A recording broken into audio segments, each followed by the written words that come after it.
Hi guys, आज का podcast कुछ इंटरेस्टिंग होने वाला है। आज हम बात करेंगे फॉरेंसिक वाइल्ड लाइफ के बारे में। फॉरेंसिक वाइल्ड लाइफ अपने आप में एक बहुत इंटरेस्टिंग सब्जेक्ट है और इसके बारे में मुझे तो जानकारी नहीं थी। इसके लिए हमने की है डीप रिसर्च और आज हमारे साथ फॉरेंसिक वाइल्ड लाइफ पे बात करने के लिए हैं doctor D K. Satpathy. He is a ex director of medico legal institute और इन्होंने इस पॉडकास्ट में हमें बताया how forensic is important for wildlife. So welcome to our YouTube channel crime maze. This is your host Osheen Godara. Welcome sir, how are you? Thank you for your time sir. Sir, आप हमें बताइए ये forensic wild life होता क्या है? Forensic wild life कोई बहुत बड़ा अजूबा या रॉकेट साइंस नहीं है। हम लोग जिस तरह मानव अपराध में जो साइंस का उपयोग करते हैं, इन्वेस्टिगेशन, इसी तरह का जब वाइल्ड लाइफ में कोई प्रेशियस जानवर, बैंड जानवर, उनका पोचिंग हो जाता है तो उसका इन्वेस्टिगेशन जिस ढंग से करना चाहिए उसे हम वाइल्ड लाइफ फॉरेंसिक मेडिसिन बोलते हैं। तो ये नॉर्मल फॉरेंसिक से कैसे अलग है? नॉर्मल फॉरेंसिक से बिल्कुल जुदा है ही नहीं। कारण इसलिए मैं दर्शकों को ये बता दूं, इस दुनिया में जो भी जानदार वस्तु है, चाहे कीड़ा मकोड़ा, जानवर, शेर, हिरन, हाथी, इंसान, सब में मौत एक समान होती है। वो भी टीबी से मरते हैं, इंसान भी टीबी से मरता है, वो भी मलेरिया से मरते हैं, इंसान भी मलेरिया से मरता है। उन्हें गोली लगती है, मुझे भी गोली लगती है, उनको यदि चाकू मारो मुझको भी चाकू मारो। All this phenomena they react in A same way, चाहे वो जानवर हो चाहे इंसान हो। तो जब हम इंसान का मेथोडिकल एक इन्वेस्टिगेशन करके हम क्लू देते हैं, इन्वेस्टिगेशन करते हैं, अपराधी को पकड़ते हैं, न्यायालय में उसको प्रस्तुति करते हैं और हमारे एविडेंस के बेसिस पे उसको सजा होती है। तो similarly in wild life also we should be very particular about this postmortem, about this investigation and putting the court case in the court and to give a sentence to the अपराधी, जो कि वर्तमान समय में पूरे India में अच्छी स्थिति में नहीं है। आपको सुन के ताज्जुब होगा कि आज से 10 साल पहले मध्य प्रदेश में, कम से कम मैं बताऊं आपको, कि लाश पंचनामा, यदि कोई हिरन मर जाए तो एक लाश पंचनामा बनता है जिस तरह इंसान का बनाते हैं। तो ये ऐसे लीगल डॉक्यूमेंट है, होते हैं इनके लिए। तो लाश पंचनामा इंसानों में तो है, पोस्टमार्टम फॉर्म इंसानों के लिए तो है, किंतु वाइल्ड लाइफ के लिए न कोई लाश पंचनामा की व्यवस्था है, न कोई पोस्टमार्टम फॉर्म की व्यवस्था है। अपने अपने स्तर पर फॉरेस्ट गार्ड अपने बच्चे का एक कॉपी फाड़ता है, पढ़ना, और उस पढ़ने में अपने मन से एक पंचनामा लाश बनाता है। एक हिरन मरा पड़ा है जिसके नाक से खून निकल रहा है, what ever that may be, और वो वेटनरी को भेज देता है। वेटनरी वाला भी अपने बच्चे का एक पन्ना फाड़ता है और 4 लाइन में पोस्टमार्टम रिपोर्ट दे देता है। This is the affair. तो ये हालत है। तो फिर मैंने विधिवत एक लाश पंचनामा ड्राफ्ट किया, गवर्नमेंट को ले गया कि साहब आइंदा जब भी कोई जानवर का पोस्टमार्टम लाश पंचनामा बनेगा इसी फॉर्म पे ही बनेगा। फिर मैंने पोस्टमार्टम फॉर्म डिजाइन किया, उस पोस्टमार्टम फॉर्म को सरकार के पास ले गया और फिर मैंने वहां पर रिकमेंड करवाया कि जब भी कोई पोस्टमार्टम होगा इसी फॉर्म पर होगा। क्या कारण है? देखिए, अभी यदि कोई आदमी सड़क पे मर जाता है, भिखारी है, बेपढ़ा लिखा है, पढ़ा लिखा है, whatever that may be, doctor Satpathy से लेकर टीआई, थानेदार, मध्य प्रदेश सरकार का छपा फॉर्म लेकर पहुंच जाते हैं। जबकि हम जानते हैं कि अगले 5 मिनट पे इस पृथ्वी पर 5 लाख आदमी पैदा हो जाएंगे, किंतु आज एक प्रेशियस हिरन, एक प्रेशियस टाइगर मर जाता है तो उसके लिए न कोई पंचनामा फार्म है, न कोई पोस्टमार्टम फार्म है। जबकि हम जानते हैं अगले 20 साल में न हम कोई हिरन पैदा कर सकते हैं, न कोई शेर पैदा कर सकते हैं। इसीलिए मेरे मत में the wild life is more precious than the human life. यदि आधी जनसंख्या भी खत्म हो जाए तो ये जलवायु झेल लेगा, किंतु यदि जानवर ही लुप्त हो जाए, झाड़ झंकार ही लुप्त हो जाए, ये पृथ्वी खत्म हो जाएगी. So we should be very cautious about that one. इसी सब चीज को मद्देनजर रखते हुए फिर मैंने एक ट्रेनिंग प्रोग्राम, क्योंकि मैं देखता था जो फॉरेस्ट वाले हैं, who are the custodian of this preservation of this wild life, उन्हें झाड़ लगाओ झाड़ काटो, इसके अलावा कोई मतलब नहीं उनको. तो मैंने फिर एक मुहिम चलाया कि जहां भी ये रेंजर तैयार हो रहे हैं, जहां भी फॉरेस्ट गार्ड तैयार हो रहे हैं, इनके जो स्कूल्स हैं, पीटीएस स्कूल, चाहे पचमढ़ी में हो, चाहे कई जगह जगह उनके स्कूल्स हैं जहाँ पर फॉरेस्ट गार्ड ट्रेनिंग होती है. अभी इंडिया में ऐसा सिस्टम चल रहा है. तो मैं वहाँ पर फॉरेस्ट गार्ड ट्रेनिंग सेंटर पे जाके बकायदा दिन भर में 6 घंटे इनको पढ़ाता था. उसके बाद जगह जगह मैं ट्रेनिंग कैंप ऑर्गेनाइज करता था कि मैं जगह जगह फॉरेस्ट में जो एविडेंस, मैं एविडेंस को फैला के रख देता था. एविडेंस माने कि जैसे कि कहीं पर गोली रख दिया, कहीं पर मैं सिगरेट रख दिया, कहीं पर दारू रख दिया, कहीं पर साइकिल या मोटरसाइकिल के टायर मार्क रख दिए. इस तरह 30-35 एविडेंस मैंने फोर्ज तैयार किए और ट्रेनिंग के बाद उन लोगों को 15-15 लड़कों में अंदर भेजता था. मैं बोला कि तुम लोग ढूंढो कि कौन कौन से एविडेंसेस इंपॉर्टेंट हैं और उसका महत्व क्या है. इस तरह मैं लाइफ ट्रेनिंग भी पूरे के पूरे मध्य प्रदेश में चालू किया. उसके बाद फिर मैंने एक पुस्तक लिखा, क्योंकि फॉरेस्ट गार्ड में जो वाइल्ड लाइफ फॉरेंसिक मेडिसिन, और ये पुस्तक हिंदी और इंग्लिश दोनों भाषा में लिखा. कारण इसलिए कि फॉरेस्ट में आईएफएस अधिकारी से लेकर 8वीं पास जंगल चपरासी रहता है, और जो फील्ड में काम करने वाले हैं ये जंगल चपरासी हैं. आईएफएस से आदमी नहीं आता है. जैसे पुलिस में हवालदार पहले जाता है, उसके बाद सब इंस्पेक्टर जाता है, उसके बाद टीआई जाता है, एसपी तो 10 दिन के बाद जाता है वहां पर. तो सिमिलरली आईएफएस 1 माह के बाद जाता है वहां पर. बट प्राइमरी स्थान पर रेंजर पहुंचेगा या फॉरेस्ट गार्ड पहुंचेगा, तो he should know how to investigate. तो मैंने इस हिसाब से एक पुस्तक लिखा, वाइल्ड लाइफ फॉरेंसिक मेडिसिन. तो वो स्टूडेंट्स के लिए नहीं है, वो सबके लिए सबके लिए जो उनसे जो सामना करते हैं हाउ टू इन्वेस्टिगेट. अच्छा, अब प्रश्न ये उठता है कि मैंने कोई न वेटरनरी साइंस पढ़ा है, अच्छा, न कोई फॉरेस्ट का कोई कोर्स किया है, अच्छा, मेरे को कोई मतलब नहीं है. तो मैंने वही जो बोला, मृत्यु सब में समान होती है, चाहे हिरन मरे चाहे डॉक्टर सतपथी मरे, राइफल उसे लगे राइफल मुझे लगे. तो मैंने जो फॉरेंसिक मेडिसिन जो ह्यूमन रिलेटेड है, उसमें ह्यूमन बीइंग को काट काट के मैंने एनिमल लिख दिया, बस. That is sufficient and that is the gist of the wild life forensic medicine. अब ह्यूमन की जगह एनिमल सोचिए. अब प्रश्न ये उठता है कि जैसे कि फॉर एग्जाम्पल मुझे सूचना मिली कि एक जंगल में आदिवासी लोग एक हिरन को भूंज रहे हैं, उसको पका रहे हैं आग में. हम वहां पर पहुंचे. उन्होंने कहा कि सर, जंगल में आग लगी थी तो उसमें हिरन जल के मर गया, तो हम इसको ला के खा रहे हैं. It is not that much crime.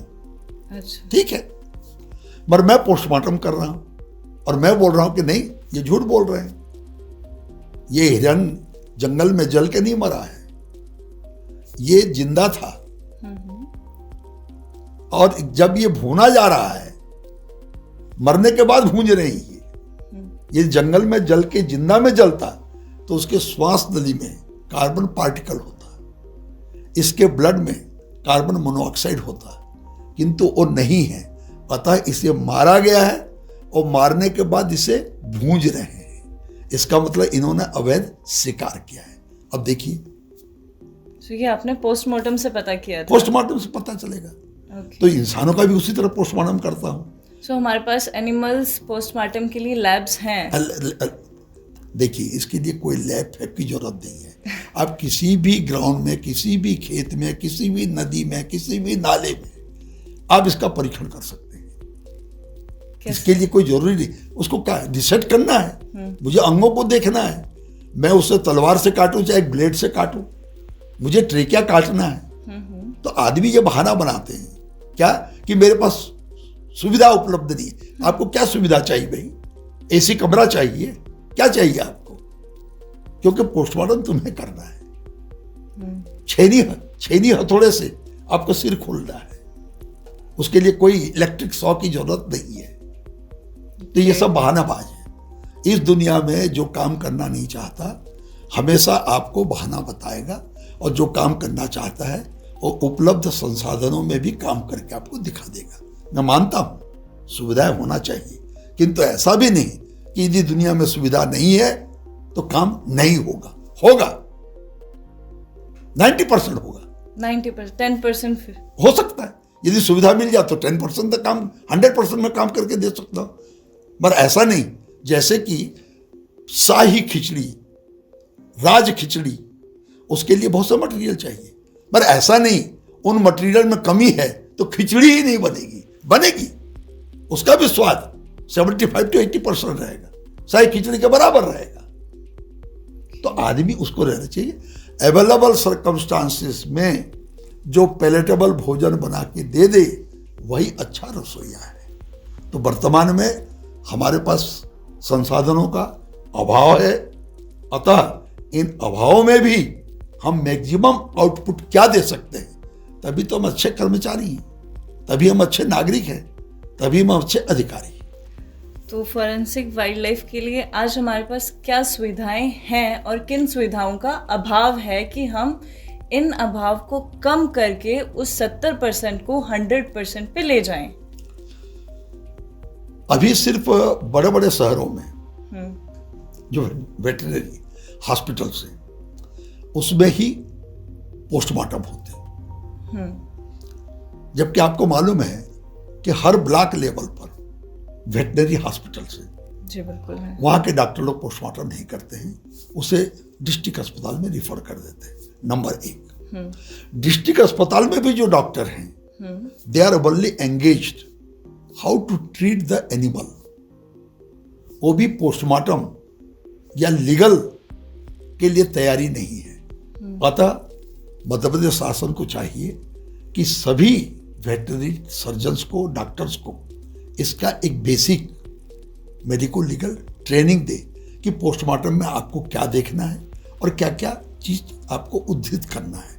Training का अभाव है। ओके, तो हमारे उसके बाद क्या है कि हमारे पास जो लैब हैं, जैसे कि आदमियों के ह्यूमन बीइंग के लिए जहर है कि नहीं है, गोली कितनी दूर से लगी है, these are the forensic lab में हम टेस्ट करते हैं। अभी इंसानों के लिए हमारे मध्य प्रदेश में कम से कम 12-13 लैब है विकसित, ये एनालिसिस के लिए। अच्छा।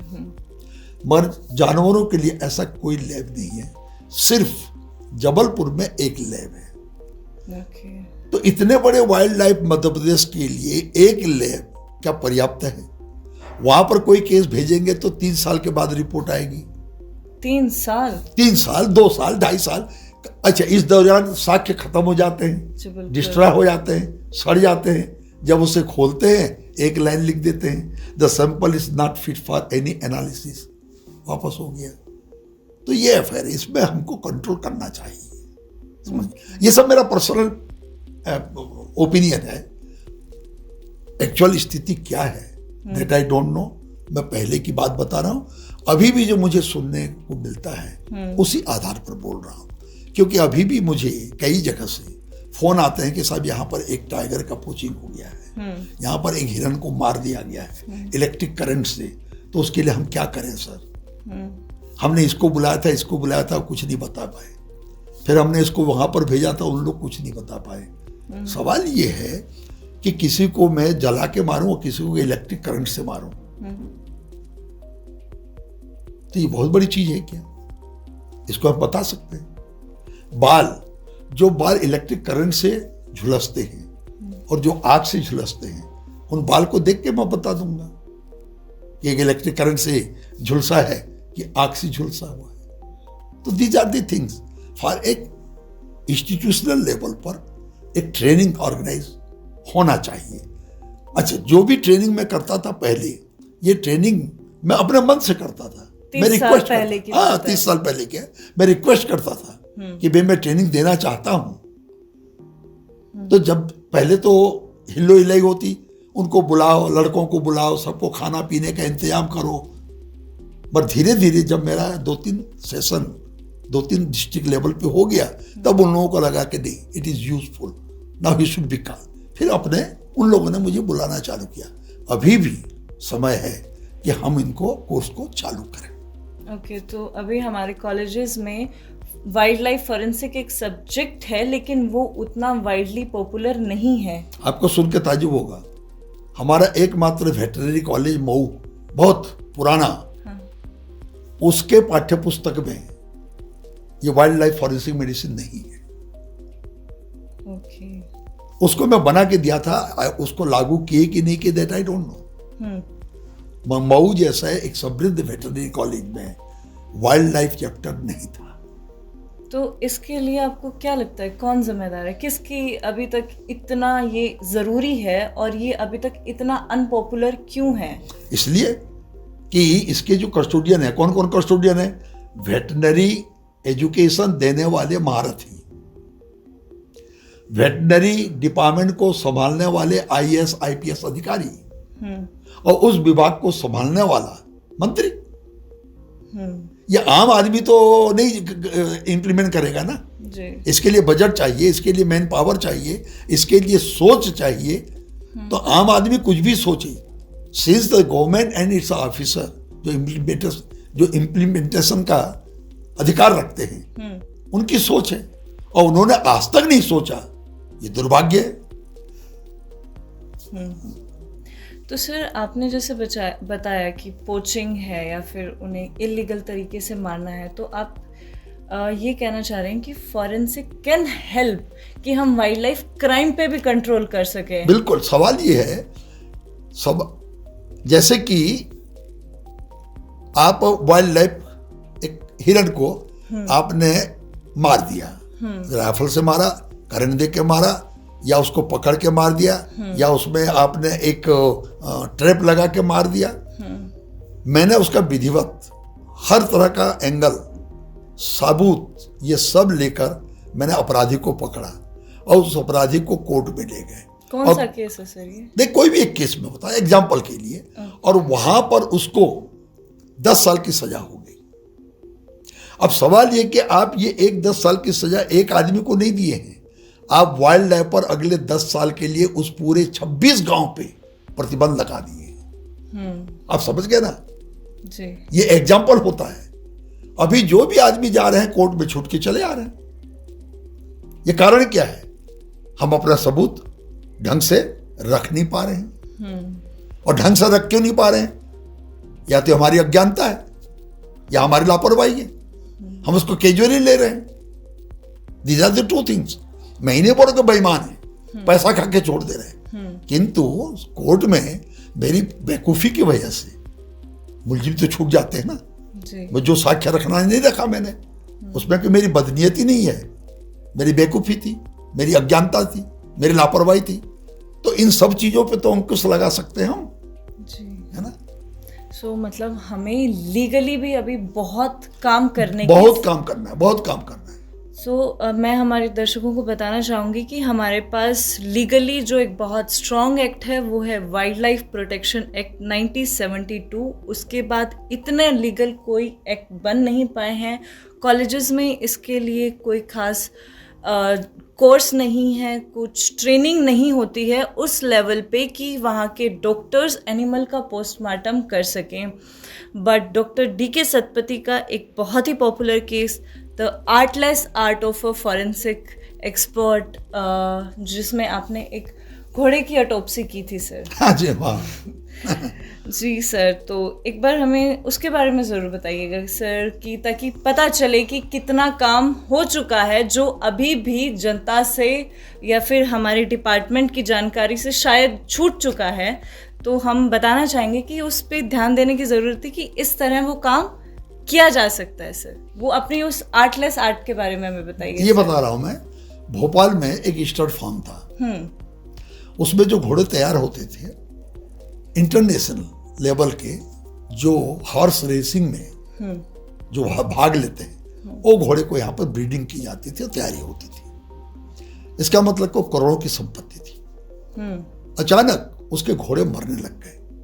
वो जो मालिक था, ये बस गुजराती, ये स्टड फार्म बोलते हैं, अपना केरवा डैम के पास है, ये भदभदा के पास है। वो मेरे पास आया, बोले सर इसके पहले मेरे 3-4 घोड़े मर चुके हैं, मुझे स्ट्रांग बिलीव है कि मेरे घोड़े को कोई जहर दे के मार रहा है। मैंने उनका पोस्टमार्टम कराया, but the veterinary doctor they are not able to give any opinion. तो अभी जो पोस्टमार्टम हुआ है उसमें डॉक्टर ने जो स्टमक वगैरह मुझे प्रिजर्व करके दिया है, मैं उसको लेकर आया हूँ। तो मैंने ठीक है, मैंने उसका जो स्टमक इंटेस्टाइन वगैरह लाए थे उसको मैंने एग्जामिन किया। एग्जामिन करने के बाद मैंने उसको ये ओपिनियन दिया कि बेटे तुम्हारे घोड़ों को कोई जहर नहीं दे रहा है, बट तुम्हारे घोड़े को एंडोटॉक्सिन, कोई ऐसी बीमारी जिसमें भीतरी एक जहर टॉक्सिन पैदा हो रहा है, उसमें मर रहे हैं। क्योंकि जो स्टमक है, स्टमक का जो भीतरी सबसे लेयर है जो फूड के कांटेक्ट में आता है, वो पूरा हेल्दी है, जबकि उसके नीचे देयर इज द रक्तस्राव। इसका मतलब ये जहर से होता तो it is the first layer, the mucosa, it would have been disturb. तो ये तो तुम्हारी बीमारी से मर रहे हैं, और क्या बीमारी से मर रहे दैट आई कांट से। भगवान ना करे यदि कोई मृत्यु हो, अब मैं पोस्टमार्टम मैं करूंगा। ओके। दुर्भाग्य से 8-10 दिन के बाद उसके 2 घोड़े मर गए। एक का नाम था ब्लैक बॉय और एक का नाम मुझे नाम याद नहीं आ रहा है, ब्लैक बॉय और समथिंग। उनकी कीमत उस जमाने में 4 लाख और 3 लाख था। वो आया तो मेरे को अगले दिन बैतूल जाना था एक मर्डर केस पे जी। तो मैंने बोला कि शाम अभी 3 बजे हैं, आज ही पोस्टमार्टम कर लेते हैं। जबकि मैं आपको बता दूं, मैं घोड़े का पोस्टमार्टम या जानवरों का पोस्टमार्टम का तो विशेषज्ञ हूं नहीं जी, बिल्कुल। इसमें क्या देखना चाहिए क्या देखना चाहिए नहीं, पर मेरे मन में एक था, मृत्यु सब में समान होती है, and I am expert to explore that mystery of death. उस मिस्ट्री को मैं निकाल सकता हूं। मैं वहां पर गया अलॉन्ग विद द वीडियो सब लेकर। घोड़े को मैंने बांधने के बाद मैंने उसका पूरा आंख, नाक, मुंह, कान, एक एक चीज जो मैं इंसानों में देखता था वो सब चीजें देख देख के वीडियो रिकॉर्डिंग और लिखा पढ़ी चालू की। अब उसके बाद मैंने उसको खोला। तो जानवरों का जब हम, अच्छा इंसान का तो खोलना, यहां से खोले दिख जाता है।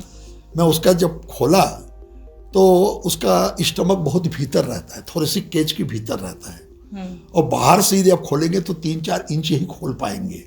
तो मैंने बोला कि ऐसा नहीं, पूरा का पूरा रिब को मैंने काटा पूरा, और रिब काट के पूरा स्टमक, लंग्स सब एक्सपोज हो गए। जब मैंने उसका स्टमक को काटा तो मैंने देखा कि मधुमक्खी के छत्ते जैसा एक कोई छत्ता चिपका हुआ है। मैंने हाथ डाल के निकला तो इल्ली थी, वो कीड़े।